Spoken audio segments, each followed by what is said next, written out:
आद्यास्तोत्रम्। ॐ नमः आद्यायै। शृणुवत्स प्रवक्ष्यामि आद्यास्तोत्रं महाफलम्। यः पठेत् सततं भक्त्या स एव विष्णुवल्लभः। मृत्युव्याधि भयं तस्य नास्ति किञ्चित् कलो युगे। अपुत्रा लभते पुत्रं त्रिपक्षं श्रवणं यदि। 2 मासो बन्धनान् मुक्तिर्विप्रवक्त्रात् श्रुतं यदि। मृतवत्सा जीववत्सा षण्मासं श्रवणं यदि। नौकायां सङ्कटे युद्धे पठनात् जयमाप्नुयात्।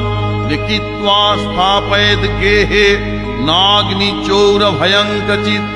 राजस्थाने जैनीत्यां प्रसन्नाः सर्वदेवता।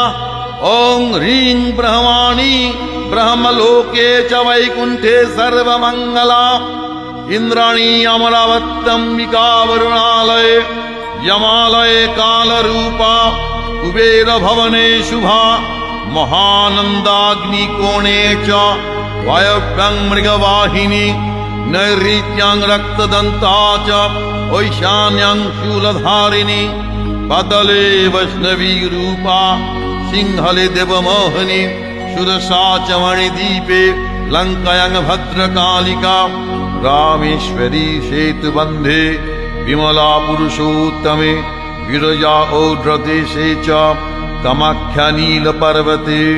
कालिका वङ्गदेशे च अयोध्यायां महेश्वरी। वाराणस्यामन्नपूर्णा गयाक्षेत्रे गयेश्वरी।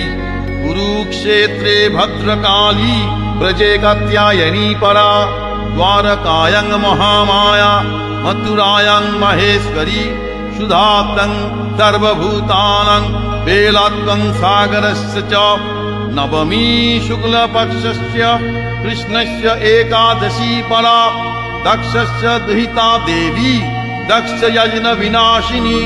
रामस्य जानकी त्वं हि रावणध्वंसकारिणी। चण्डमुण्डवधे देवी रक्तबीजविनाशिनी। निशुम्भ शुम्भमथनी मधुकैटवघातिनी। विष्णुभक्तिप्रदा दुर्गा सुखदा मोक्षदा सदा।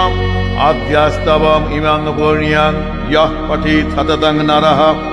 सर्वज्वरभयं नश्यत् सर्वव्याधिविनाशनम्। कोटितीर्थफलं तस्य लभते नात्र संशयः। जया मे चाग्रतः पातु विजया पातु पृष्ठतः। नारायणी शीर्षदेशे सर्वाङ्गे सिंहवाहिनी। शिवदूती उग्रचण्डा प्रत्यङ्गे परमेश्वरी। विशालाक्षी महामाया कौमारी शङ्खिनी शिवा। चक्रिणी जयदात्री च रणमत्तरणप्रिया। दुर्गा जयन्ती काली च भद्रकाली महोदरी।